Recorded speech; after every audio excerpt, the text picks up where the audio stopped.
All right. What is normal sinus rhythm?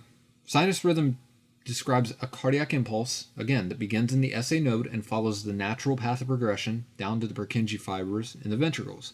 The term normal is indicating that the impulse is occurring at a rate of 60 to 100 beats per minute. The reason for this is because this is the natural inherent rate of discharge at the SA node. Remember, we talked about that before. So, in order to understand deviations from normal, however, we first have to understand what normal is, or what it should be anyway. Now, in the next few images here, you're going to see rhythm cheat sheets as well as sample rhythm interpretations that we'll go ahead and work through together. All right. So first up here on the right, we've got a rhythm cheat sheet for normal sinus rhythm. Notice that the heart rate is in between 60 and 100 beats per minute, which is the normal inherent rate of discharge for the SA node.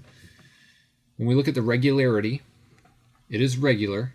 All of these P waves are marching out on time every time, as are the QRS complexes. Okay, so it's a regular rhythm. The P waves are all upright, and they also appear similar to one another. In addition, there's one P wave for each QRS complex. What this tells us is that for every beat that's initiated at the SA node, the ventricles picks this up in a 1-to-1 fashion. Okay, the PR interval is normal between 0.12 and 0.2 seconds, and it's constant. So this tells us that each beat is taking the same exact time to reach the ventricles. And finally, the QRS complex is less than or equal to 0.12 seconds, which is the normal range for the QRS. Remember, every time we see a narrow QRS, that tells us that the impulse is originating from above the ventricles. Okay, remember we talked about how the ventricular muscle is relatively thick and very slow to transmit and impulses and contract. When that impulse arrives, remember, on the fast track from the SA node or the atria above, we should always expect to see a nice tight QRS complex. Now, the only exception to this would be in the case of a bundle branch block, which we're not really going to get into in this video, but a little bit later on we might. So here on the next slide, we've got a sample rhythm interpretation that we'll follow along with using the concepts that we've discussed up to this point. Okay, so here we're working through our progression. This is the reason why we kind of laid that foundation earlier, right? Remember, RP and Q times 2, stat. That describes the process that we're going to work through for every rhythm that we break down together. So RP and Q times 2, rate, rhythm regularity, P waves, PR interval, QRS complex, QT interval, ST segment, and T waves. Okay, so let's work through this together pretty quickly here. So what's the rate? We're going to do this for both atrial and ventricular.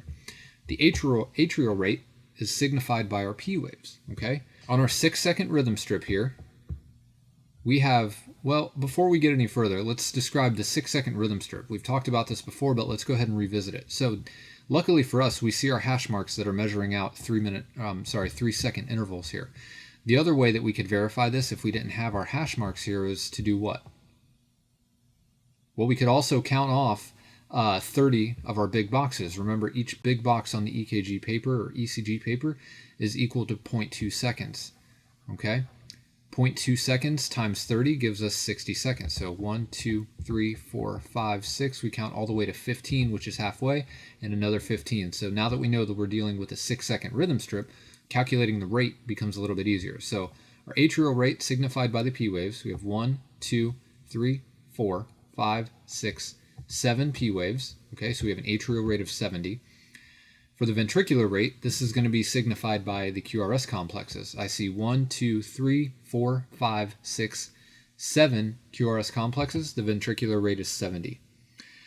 Now, for the regularity or irregularity of the rhythm itself, again, we're going to do this separately for both atrial and ventricular. All right.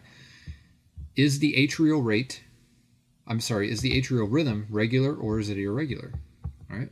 Do these P waves march out on time every time? If we had a set of calipers, we'd go ahead and measure the distance between these first 2 P waves and then transfer the calipers to the next 2 in line, and so on and so forth. But just looking at it, we can say that we have a regular atrial rate. So they're coming on time every time, those P waves are. Rhythm regularity for the ventricles is also regular. Notice how those R waves are marching out nice and routinely on time every time. Okay, P waves, they're present and they're all upright as they should be. Our PR interval, if we go ahead and measure the PR interval from the beginning of the P wave to the beginning of the QRS complex, I see 4 small boxes in there. Remember, each small box is equal to 0.04 seconds. So we have a PR interval of 0.16 seconds. That's within the normal range of 0.12 to 0.2, right? Next up is the QRS complex, okay?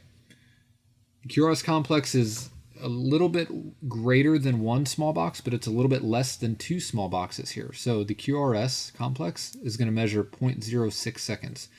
Again, that's less than 0.12, which is the normal expected rate for the QRS complex. So the QRS complex width is said to be normal. It's narrow. The QT interval, remember, this is measured from the beginning of the QRS complex to the end of the T wave. The QT interval is measuring the time that it's taking for the ventricles to fully contract and depolarize and relax and repolarize at the end of the T wave. Remember, less than 0.44 as an absolute is what we use. Sometimes this may be less than 0.46 in women, or sometimes less than half of the R to R interval. But for this example strip here, we have 0.40 seconds, which is less than 0.44, so we're okay there. The ST segments, remember, relative to the isoelectric PR interval. These ST segments are nice and tight in line. The ST segment is measured typically from the J point, or 1 small box after the J point, to the beginning of the T wave, okay? All of our ST segments are nice and in line with our PR segment, so it's said to be okay. I don't see any elevation or depression. And finally, all of our T waves are nice and upright as they should be. So our final interpretation for this rhythm strip is a normal sinus rhythm.